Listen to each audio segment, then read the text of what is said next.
Guys, if you've been a fan of my channel for a while, you know the love that I have for Ridge. Our collaboration with Ridge has been an awesome union, which has turned into a great friendship. So it should be no surprise that Ridge has leveled up once again. The best wallet that you can buy just got a little bit better. Ridge is now offering a limited edition Bad Guy Ink wallet. If you haven't tried the Ridge wallet yet, now's the time for you to change your pocket game. The Ridge wallet, it's light, sleek, industrial, and is now Bad Guy Ink inspired. Guys, it's a game changer. You're gonna love it. But if you don't, there is a 90-day free trial. These official Bad Guy Ink wallets are limited. Only 1,000 wallets will be made, and a percentage of the sales will go to Hire Heroes USA, an organization that helps military members, veterans, and military spouses to find new careers. So go to ridge.com to order yours today. Make sure you use the promo code Chael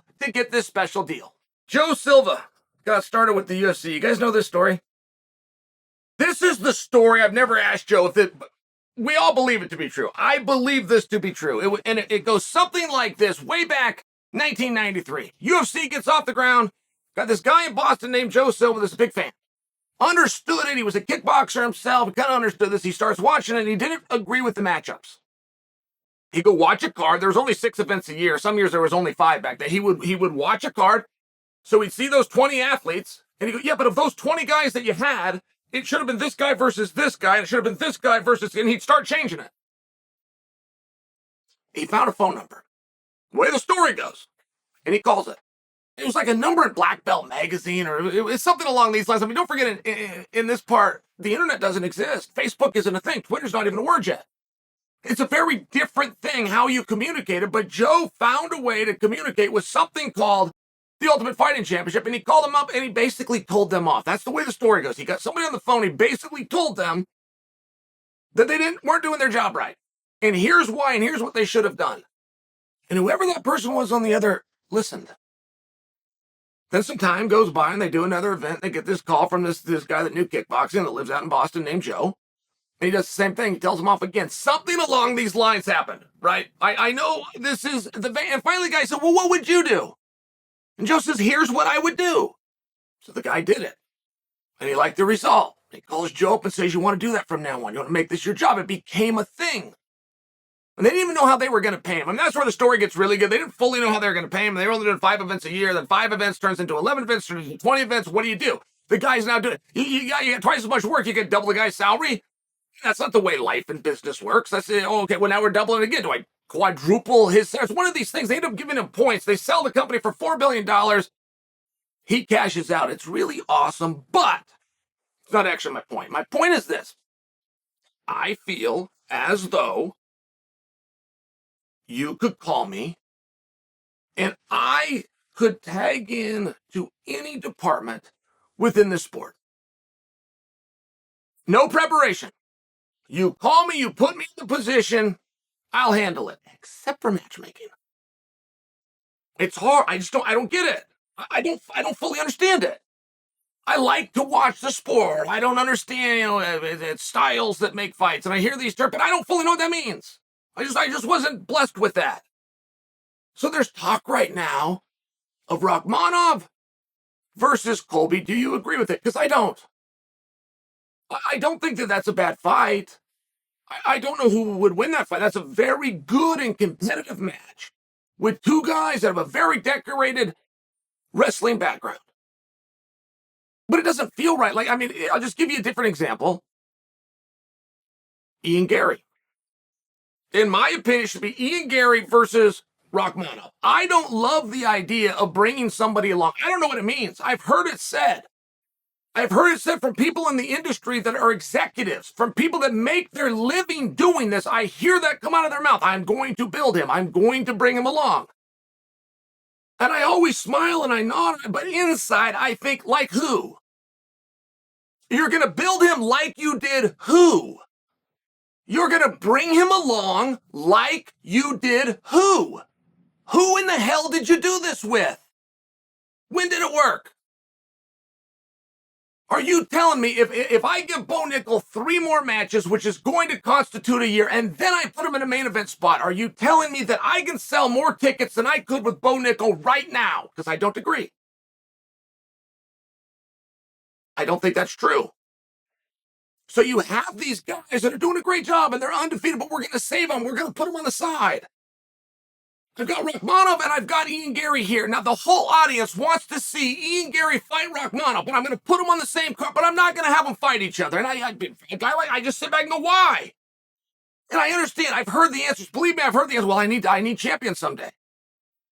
I need main events. I need title shots. I need contenders. I understand all those things. But every single Saturday night, you're not just advancing somebody towards that. You're also eliminating somebody. Every single time that door shuts, 50% of the competitors go the other way.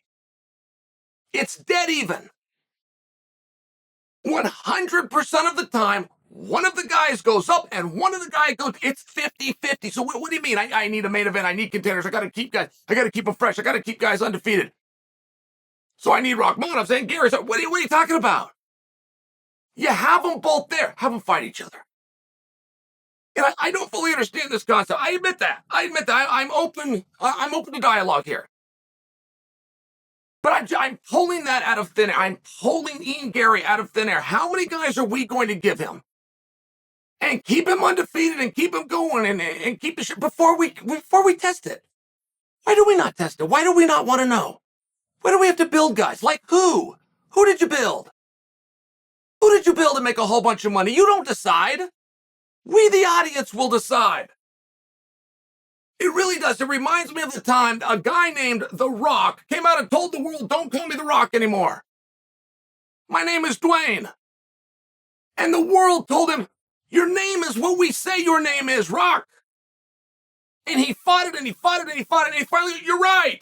Who am I to tell you? You tell me. Well, I'd become the biggest star. But it wasn't just his doing. You had a cooperation from the audience. And when the audience felt as though they were being excluded from the decision making, it pissed them off. Which is why they didn't call him Dwayne.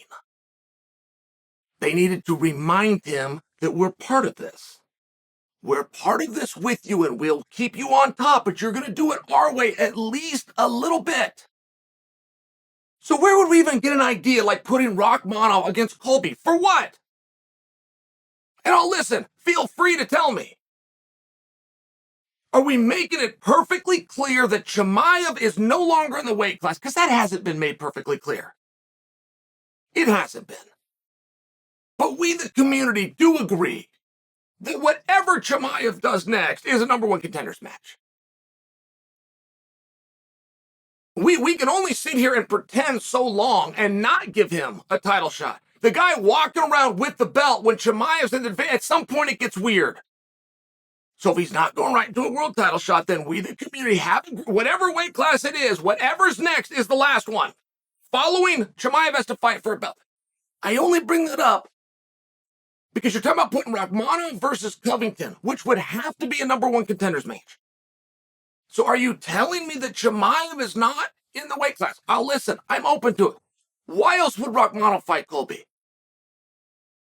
I mean, are we guaranteed? Is there something special on this? Or do you got a young guy with a hot record? If you do, put him with another young guy with a hot record. Not a very good matchmaker. I will admit that.